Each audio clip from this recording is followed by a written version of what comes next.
Hello बेटा, how are you. Previous video में हमने मिसलेनियस एक्सरसाइज पर थे और क्वेश्चन नंबर 6 तक हमने कंप्लीट कर लिए। और अभी मैं अगर डिलीटेड टॉपिक की बात करूं तो इसमें क्वेश्चन नंबर 7 आपका डिलीट हो गया है। 7 मत कीजिएगा, ठीक है। 7 आपको नहीं करना है। एंड देन 8 क्वेश्चन में करा देता हूँ आपको, ठीक है। क्वेश्चन नंबर 8 देखते हैं, आज फिनिश कर देते हैं इस चैप्टर को। इसमें कहा है let f is equal to, एक फंक्शन गिवन है आपको एफ और उसके एलिमेंट दिए हैं 1, 1 comma 2, 3 comma 0, -1 comma -1, -3 complete. Be a function from z to z defined by fx is equal to, fx जो है वो किसके इक्वल है, ax + b for some integer a and b determine a b। देखो हमारा कोई भी फंक्शन होता है वो y इक्वल टू किसी भी फॉर्म में होता है, लीनियर फॉर्म में, और वो दिया हुआ है fx जो है वो ax + b। देखिए x तो आप जानते हैं डोमेन होते हैं, और x की वैल्यू पुट करने पर जो आता है वो क्या होती है, रेंज होती है। अगर हम यहाँ देखें इस फंक्शन में डोमेन क्या है, 1, 2, 0, -1।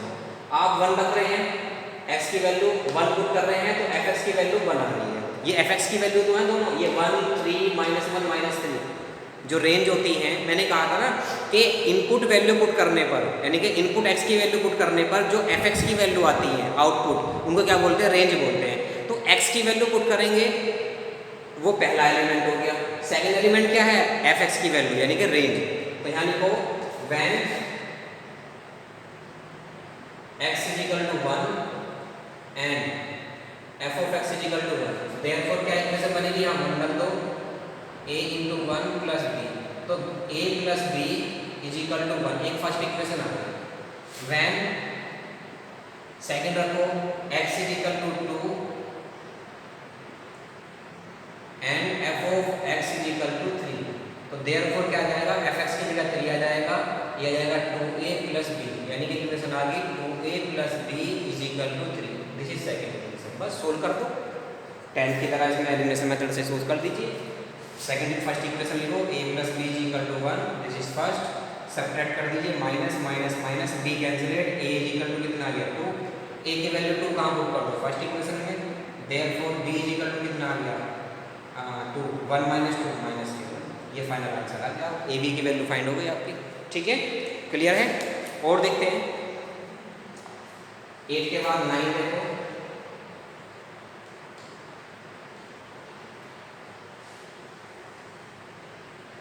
जी 9 क्या है देखें, late R be a relation from n to n defined by R is equal to a, b, a b belongs to n and a is equal to b square are the following true। चलो देख लेते हैं। हालांकि इसके लिए आपको एक R S Agarwal में इक्विवेलेंट रिलेशन होता है। अगर एक रिलेशन रिफ्लेक्सिव है, सिमेट्रिक है, ट्रांजिटिव है, तीनों हैं, तो वो रिलेशन कैसा होता है, आपका इक्विवेलेंट होता है। थोड़ा सा डीप प्रोसीजर है इसका, थोड़ा ज़्यादा समझाना पड़ेगा, लेकिन फिर भी मैं क्वेश्चन करा देता हूँ आपको। देखो आर जो डिफाइन किया गया है वो आर है a, b such that a और b दोनों बिलोंग कर रहे हैं नेचुरल नंबर से, और a b में क्या रिलेशन है, एंड a = b², ठीक है। अब फर्स्ट कहा है a, belongs to real number for all x belongs to a belongs to natural। it is false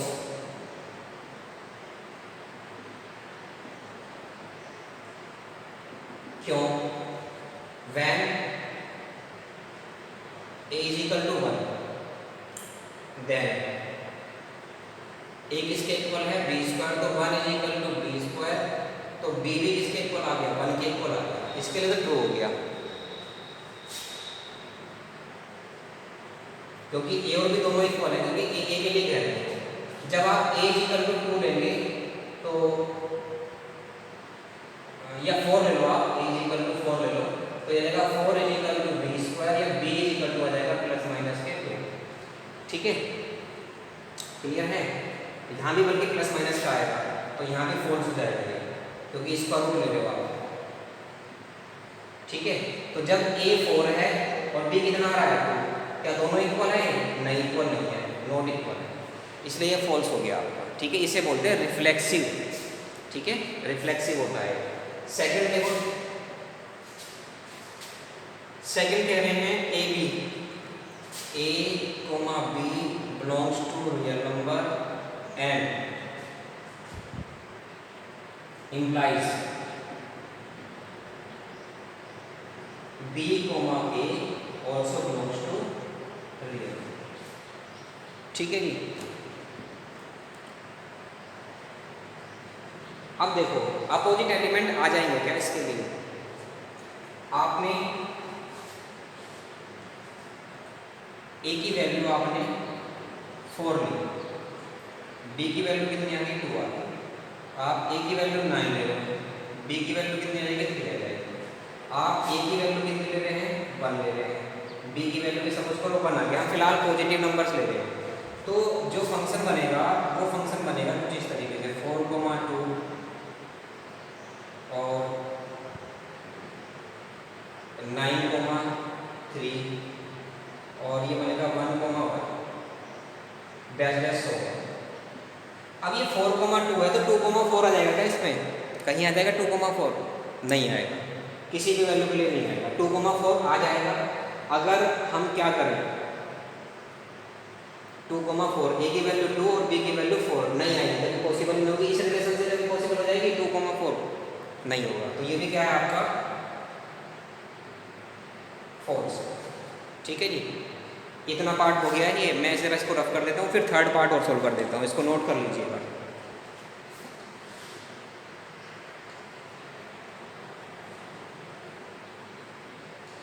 ji third part में क्या कह रहे हैं?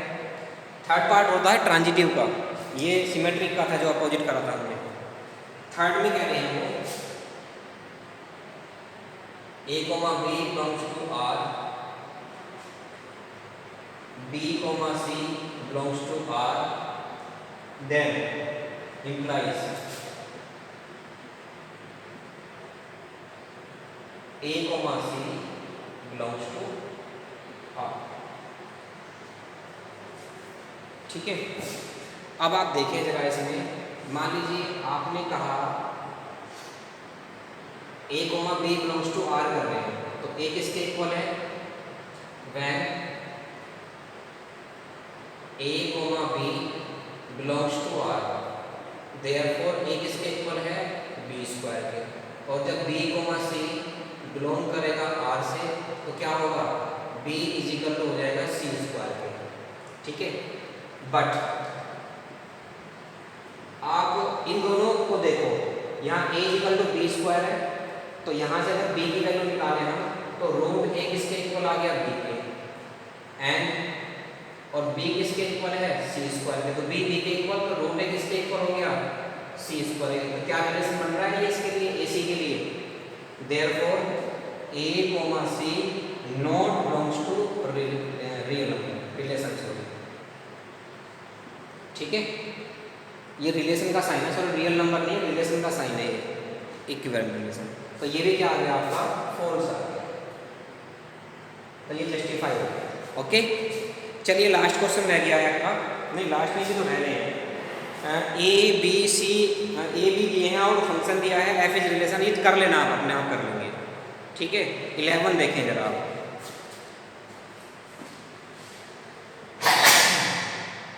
सो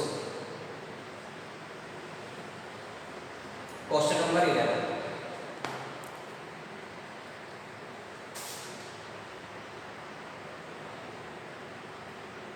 ये कह रहे हैं F दिए है सबसे आगे, Z define by F is equal two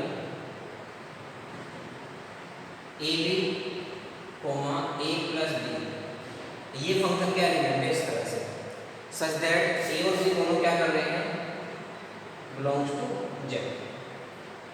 is F एक function from Z to Z, justify और आंसर जस्टिफाई करना है। ठीक है जी, for A is equal to 0 और B इज इक्वल टू 1 के लिए देखो, तो F क्या आ गया? A b a into b 0 और ऐड करेंगे तो 1 हो जाएगा। For a is equal to 0 और बी इज इक्वल टू 2 के लिए देखो इंटीजर कहाँ है ना, तो आप इंटीजर तो कोई भी पुट कर लें, आप नेगेटिव भी पुट कर सकते हैं, कोई भी पुट कर सकते हैं आप। तो देखो फंक्शन क्या आएगा, 0 की 2 में मल्टीप्लाई 0 और दोनों का ऐड करेंगे तो 2। क्या ये फंक्शन है, 0 पर भी 1 इमेज आ रही है और 0 पर भी 2 इमेज आ रही है। तो therefore this is not a function since there are many elements that have more than one images, एक से ज़्यादा इमेज रखते हैं तो ठीक है, इसलिए क्या नहीं है, ये फंक्शन नहीं है आपका। चलिए लास्ट क्वेश्चन हो रहा है, आप कुछ और भी पुट करके देख सकते हैं, ठीक है। आप देखेंगे कि एक ही वैल्यू पर अलग अलग मतलब एक ही वैल्यू आएगी फर्स्ट वाली, लेकिन उनकी इमेजेज अलग अलग आएंगे, बहुत सारे एलिमेंट होंगे वैसे।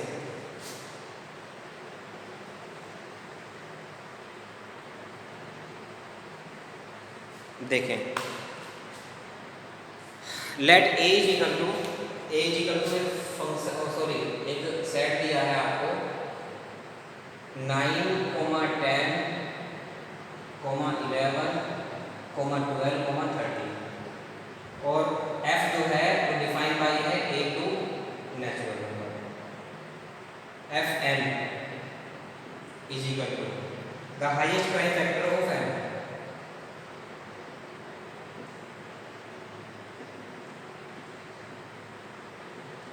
चलिए फंक्शन में क्या करते हैं, पहला एलिमेंट लेते हैं 9 का हाईएस्ट प्राइम फैक्टर होता है 3, फिर लेते हैं 10 का हाईएस्ट प्राइम फैक्टर होता है 5, फिर लेते हैं 11 का हाईएस्ट प्राइम फैक्टर क्या होगा 11 होगा, फिर लेते हैं 12 का हाईएस्ट प्राइम फैक्टर होगा 3, फिर लेते हैं 13 का हाईएस्ट प्राइम फैक्टर होगा 13। तो ये आपका क्या हो गया, फंक्शन फाइंड हो गया, ये फंक्शन ही फाइंड करना था। रेंज लिख दीजिए, रेंज आ गया आपकी 3, 5, 11, 3 दो बार मिलेंगे, फिर आएगा 13, सेकेंड एलिमेंट होते हैं ना रेंज, ठीक है ना, सेकेंड एलिमेंट रेंज होते हैं। फिर भी एक बार चेक कर लेते हैं आज आंसर।